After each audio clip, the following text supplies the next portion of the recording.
ये ऐसे नहीं होता मित्रों। मैं शासन में बैठा हूं, मुझे मालूम है इस प्रकार से रुपया इतनी तेजी से गिर नहीं सकता। अरे ये नेपाल का रुपया नहीं गिरता है, बांग्लादेश की करेंसी नहीं गिरती है, पाकिस्तान की करेंसी नहीं गिरती, श्रीलंका की करेंसी नहीं गिरती। क्या कारण है हिंदुस्तान का रुपया पतला होता जा रहा है? ये जवाब देना पड़ेगा आपको। देश आपसे जवाब मांग रहा है। With a great sense of concern about the falling rupee, it is about to cross the 62 mark against the dollar. Indian economy and the state of affairs in the Indian economy are very clearly getting reflected in this falling value of rupee. It's a very grave situation. जिस प्रकार से dollar मजबूत होता जा रहा है, रुपया कमजोर होता जा रहा है, विश्व व्यापार में भारत टिक नहीं पाएगा।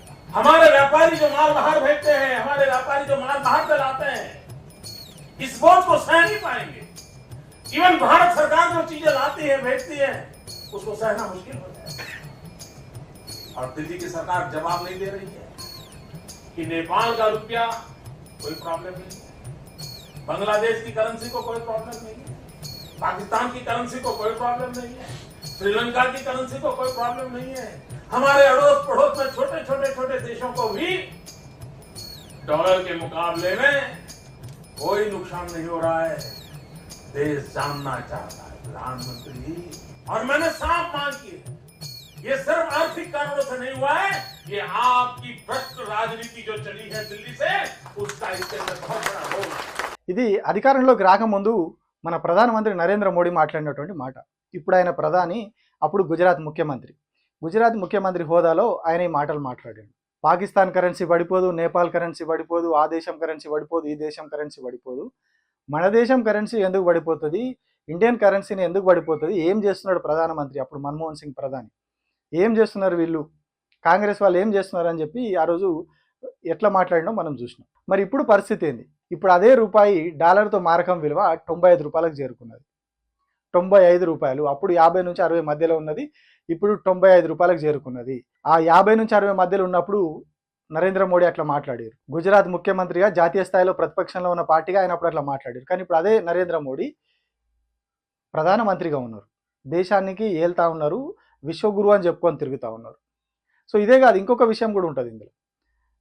నరేంద్ర మోడీ ప్రధాని కాకముందు ఎవరైతే రవిశంకర్ గురూజీ, రామ్దేవ్ బాబా, కొందరు బాలీవుడ్ సెలబ్రిటీలు అందరూ కూడా సోషల్ మీడియాలో పోస్టులు పెట్టారు. అప్పుడు నరేంద్ర మోడీ ప్రధానమంత్రి అయితే డాలర్ విలువ పడిపోతుంది, రూపాయి విలువ పెరుగుతుంది అని చెప్పి అప్పుడు వాళ్ళు పోస్టులు పెట్టి బాగా ప్రచారం చేశారు.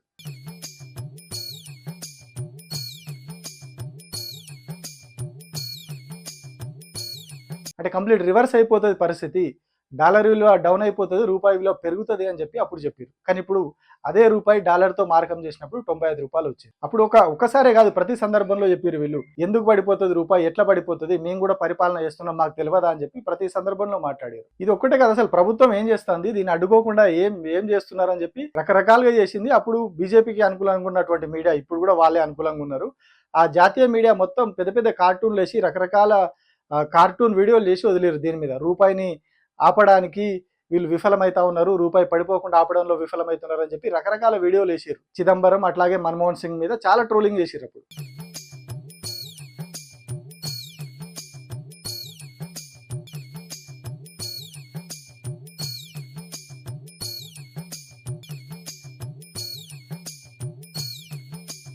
కానీ ఇప్పుడు నరేంద్ర మోడీ ప్రధానమంత్రిగా ఉన్నప్పుడు రూపాయి విలువ పడిపోతే ఆర్థిక మంత్రి, మన దేశ ప్రస్తుత ఆర్థిక మంత్రి నిర్మలా సీతారామన్ లోక్సభలో ఈ మాట చెప్పారు. आज हम डॉलर का व्यवस्था को पूरे दुनिया देख रही है, हर एक इमर्जिंग मार्केट का इकोनॉमी के साथ भारत को तुलने में हमारे रुपया ठीक चल रही है, और रुपया को ठीक चल रही है, बिल्कुल ठीक चल रही है, no absolutely going fine.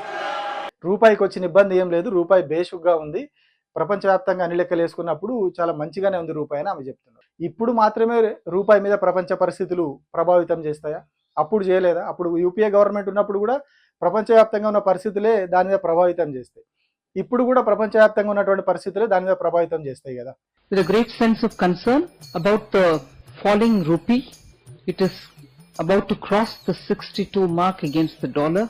Indian economy and the state of affairs in the Indian economy are very clearly getting reflected in this falling value of rupee. Uncontrolled fall of the rupee, that environment is not getting built up. You would imagine that with a falling rupee, Indian exports will increase. You would imagine with a falling rupee that the exports will increase because your goods gets cheaper and there is a temptation abroad to buy your goods. But no, people are not wanting to buy your goods. Your imports are increasing, but your exports are not increasing in spite of the falling rupee. It's a very grave situation. So కానీ అప్పుడు తప్పు జరిగింది అని చెప్పారు. కానీ ఇప్పుడు మాత్రం అసలు రూపాయికి వచ్చిన ఇబ్బంది ఏం లేదు. 95 రూపాయలు కాదు 100 రూపాయలు పోయినా కూడా వీళ్ళు అదే మాట చెప్తారు. మరి ఎందుకు రూపాయి విలువ పడిపోతే డాలర్ తోటి మారకం విలువ ఎందుకు లెక్కేసుకోవాలి? దాంతో విలువ పడిపోతే మనకు వచ్చిన ఇబ్బంది ఏంది? అసలు ఇబ్బంది అదే, చాలా పెద్ద ఇబ్బంది అది. ఎందుకంటే చాలా ఉత్పత్తులు విదేశాల నుంచి మనం దిగుమతి చేసుకుంటాము. మొబైల్ ఫోన్లలో వాడే పరికరాలు కావచ్చు, ఆ విడిభాగాలు ఉంటాయి, రకరకాల యంత్రాల విడిభాగాలు కావచ్చు, లేదా చాలా ఫుడ్ ఐటమ్స్ కావచ్చు, ఇట్లా చాలా రకాలుగా మనం విదేశాల నుంచి ఇంపోర్ట్ చేసుకుంటాం, దిగుమతి చేసుకుంటాం మన దగ్గరికి. ఆ దిగుమతి చేసుకోవడానికి మనం డాలర్లో చెల్లించాలి. క్రూడ్ ఆయిల్, గ్యాస్ కూడా ఇట్లా చాలా దేశాలకి ఈ రూపాయలని డాలర్లలోకి మార్చి మనం అక్కడ చెల్లించాలి.